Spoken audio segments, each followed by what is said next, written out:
Hello மக்களே, எல்லாருக்கும் வணக்கங்க. ஸோ எனக்கான இரண்டாவது ப்ரமோ ரிலீஸ் ஆங்க. இரண்டாவது ப்ரமோவில் வந்து தலைவர் தரமான ஒரு சம்பவம் செஞ்சுருக்காரு. ஐ நெவர் அவர் எக்ஸ்பெக்ட் மாதிரி தரமான ஒரு சம்பவம் செஞ்சுருக்காரு. அது என்ன அப்படின்னா வந்து நம்ம பாரு மற்றும் கமருதீன் மைக்கை கழட்டி வச்சிட்டாங்க. ஓகேங்களா? ஸோ மைக்கை கழட்டி வச்சிருங்க அப்படின்ற மாதிரி சொல்லியிருந்தாரு. ஸோ அதுக்கப்புறம் என்ன நடந்துச்சு நம்ம டீட்டெயிலாக பார்க்க போகிற மக்கள். அதுக்கு நம்ம சேனலுக்கு புதுசாக இருந்தீங்கன்னா லைக் பண்ணுங்கள், சப்ஸ்கிரைப் பண்ணுங்கள். நீங்கள் போகிற ஒரு லைக்குமே நம்ம வீடியோ வந்து பல பேர் போய் சேரும். இப்போ வீடியோ பார்க்குறீங்க, லைக் போடாமல் பார்க்குறீங்க. ஓகேங்களா? ஸோ என்ன சொல்ல வர்றாருன்னா வந்து மக்களுக்கு வந்து நீங்கள் என்ன பேசுகிறீங்க தெரியாமல் இருக்கிறதுக்காக தான் நீங்கள் மைக்கை மறைச்சோ கழட்டி வச்சோ இந்த மாதிரிலாம் பேசுகிறீங்க.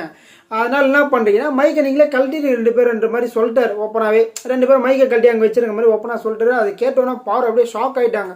பாரு ஒரு பக்கம் ஷாக் ஆகிறாங்க, கமருதீன் ஒரு பக்கம் ஷாக் ஆகிறாரு. இந்த அளவுக்கு ஷாக் ஆகிறவங்க ஒன்றும் கிடையாது, அவங்க எக்ஸ்பெக்ட் பண்ணது தானே.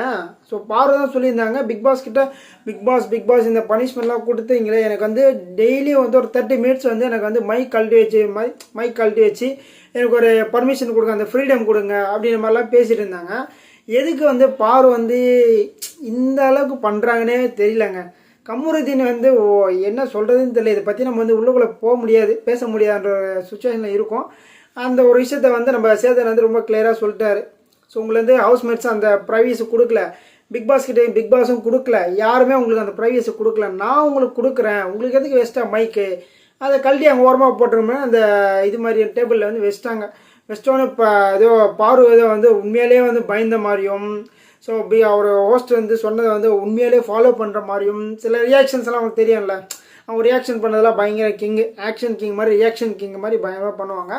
அந்த விஷயங்களெல்லாம் பண்ணிட்டு இருந்தார். அதுக்கப்புறம் வந்து மற்றவங்க எவ்வளோ கஷ்டப்பட்டாலும் என்ன பண்ணாலுமே உங்களுக்கு வந்து அந்த ஒரு ஃபீலிங்ஸ் கிடையாது, ஒரு குற்ற உணர்ச்சி உங்களுக்கு கிடையாதுன்ற மாதிரி சொல்லியிருந்தார். ஏன்னா வந்து ஸோ நிறைய பேர் வந்து வீட்டுக்குள்ளே இந்த பிரச்சனையை வந்து பிக் பாஸ் வந்து முட்டைலாம் எடுத்தது, பால் எடுத்தது, காஃபி தூள் எடுத்தது, டீ தூள் எடுத்தது, இதெல்லாம் வந்து ரொம்ப மேஜரான ஒரு விஷயம்.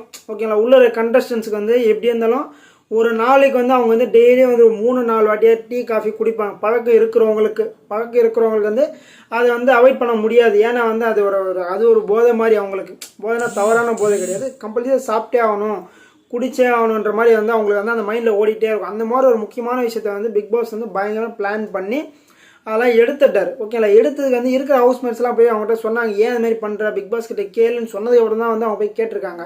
Big Boss sorry Bigg Boss, நான் செஞ்ச தவறு, அவங்கள வந்து டீ காஃபி கொடுத்துருங்க, பால் கொடுத்துருங்க, இதெல்லாம் வந்து அதுக்கப்புறம் தான் ரிக்வெஸ்ட்டே பண்ணாங்க, தவிர்த்து அவங்களுக்கு முன்னாடியே அது தோணலை. ஓகேங்களா?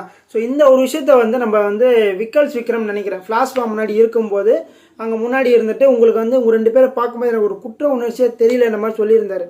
ஏன்னா வந்து அவங்க வந்து அது ஃபீலிங்ஸாகவே பெருசாகவே எடுத்துக்கல. கேட்டது பாருன்னா சொன்னாங்கன்னா, நீ எப்படி அந்த மாதிரி சொல்கிற, எனக்கு குற்ற உணர்ச்சி இல்லை, நீ எப்படி சொல்ல, எனக்கு குற்ற உணர்ச்சி இருக்கிறதெல்லாம் போய் பிக் பாஸ் கிட்ட வந்து நானும் கமருதீன் மாற்றி பேசணும், நான் வந்து இதெல்லாம் வேறு பண்ணேன், இந்த மாதிரிலாம் நிறைய விஷயங்கள் பண்ணி அவர்கிட்ட சாரி அவ்வளோ கேட்டேன், அதுக்கு மேலே அவர் தரல, நான் என்ன பண்ண முடியும், நாங்கள் செய்த தவறு உணர்ந்து தான் நாங்கள் இதெல்லாம் பண்ணோன்ற மாதிரி வந்து விக்ரம் கூட பயங்கரமாக சண்டை போட்டாங்க. நீ எப்படி குற்ற உணர்ச்சி இல்லைன்றது விக்ரமா அமிதான்னு தெரில, அவங்க யாரோ ஒருத்தர் சொல்லியிருப்பாங்க, அது நீ எப்படியே சொல்லலாம், அது இதுன்னு பயமாக சண்டை போட்டாங்க. இப்போ அதே கேள்வி தான் வந்து நம்ம சேதனம் சொல்லியிருக்காரு. உங்களை யார் என்ன கஷ்டப்பட்டாலும் உங்களுக்கு ஒரு குற்ற உணர்ச்சி கிடையாது, ஒரு எதுவுமே கிடையாது உங்களுக்கு, நீங்கள் ஜாலியாக இருக்கீங்கிற மாதிரி தான் வந்து அவர் சொன்னார். இப்போ போய் பேச சொல்லலாம் பாரு, ஒரு வார்த்தை பேச சொல்லுங்களேன். உண்மைதாங்க, அவ்வளோ பேர் அவ்வளோ கஷ்டப்படுறாங்க. பட் இவங்க வந்து மறுபடியும் அதே தப்பை ரிப்பீட் பண்ணிகிட்டே இருக்காங்க. ஒரு தவறு செய்யலாம், அதை நம்ம தெரியாமல் செஞ்சுட்டோம், இல்லை தெரிஞ்சே செஞ்சுட்டோம், மறுபடியும் செய்யாமல் இருக்கிறதுக்கான ஒரு ஒர்க் அவுட் பண்ணோம்ல. பட் அந்த விஷயத்த வந்து பாரு பண்ணவே இல்லை. அகேன் அதான் பண்ணிகிட்டு இருக்கேன். எதுக்கு சொல்கிறேன்னா, இந்த கோர்ட் டாஸ்க்கெலாம் முடிஞ்சு வெளியில் வந்தாங்கல்ல, ஸோ வெளியில் வரும்போது சில விஷயங்கள் நடந்திருக்காங்க, அது என்னன்ற நம்மளுக்கு கிளியர் கட்டாக தெரியாது. ஸோ ஒரு சில விஷயங்கள் நடந்திருக்கு. அந்த நடந்ததுக்கப்புறம் பிக் பாஸ் அங்கே வந்து சொன்னார், நீங்கள் வந்து வெளில போங்க சம்திங் சொல்லியிருந்தாரு. அதுக்கப்புறம் தான் வந்து அவங்க வெளியில் வந்தாங்க. அது என்ன நடந்துச்சு நம்மளுக்கு தெரியல, யாராவது பார்த்து மறக்காம கமெண்ட் போட்டு விட்ருங்க. ஸோ இந்த மாதிரி விஷயங்கள் வந்து நம்ம பாரு வந்து மேலும் பண்ணிகிட்டே இருக்காங்க. அவங்களுக்கு இருக்கிற வந்து ஏதோ ஒரு பேர் இருக்குது, அந்த பேர் வந்து ரொம்ப வேறு மாதிரி கொண்டு போகக்கூடாது அப்படின்னு நான் நினைக்கிறேன். ஸோ ஒரு பாருக்கான ஒரு நேம் இருக்குது. ஸோ அவங்க சண்டை போடுவாங்க, கோவப்படுவாங்க, கத்துவாங்க, இதெல்லாம் வேறு. பிக் பாஸுக்கு இதெல்லாம் வந்து தப்பே கிடையாது. பிக் பாஸ் வீட்டில் என்ன வேணால் பண்ணலாம். பட் அதை தவிர்த்து வந்து சில விஷயங்கள்லாம் பண்ணுறது வந்து ரொம்ப தவிர்க்க வேண்டிய விஷயம். அது வந்து அவங்களுக்கு வந்து எப்போ புரிஞ்சுப்பாங்கன்னு தெரியல. வச்சாரு பாருங்க ஆப்பு சேதனை, மைக்கை கழட்டி வச்சதுக்கு அப்புறமா வந்து இப்போ பேசுங்க பாரு, நீங்கள் கத்தி பேசுங்க, கதறி பேசுங்க, எப்படின்னா பேசுங்கிற மாதிரி பேச சொன்னாங்க. நம்ம பாரு வந்து பேசுகிறாங்க, அண்ணன் வந்து என்னை கேட்கல, கேட்கலன்ற அவங்க வந்து சார் 2 பேரும் வந்து பேசக்கூடாது எல்லாம் சொல்லிட்டு இருக்காங்க. பார்வதி நீ பேசுன சுத்தமாக கேட்கலாமா, நல்லா சத்தமாக பேசுமானவொன்னே அவங்க மூஞ்சி வேற மாதிரி ஆயிடுச்சு. ஆடியன்ஸு கைத்தட்டல் பறக்குது. ஏன்னா வந்து இந்த மாதிரியெல்லாம் வந்து சில விஷயங்களை வந்து அவங்களுக்கு பண்ணாதான் வந்து அவங்க பண்ணுறது.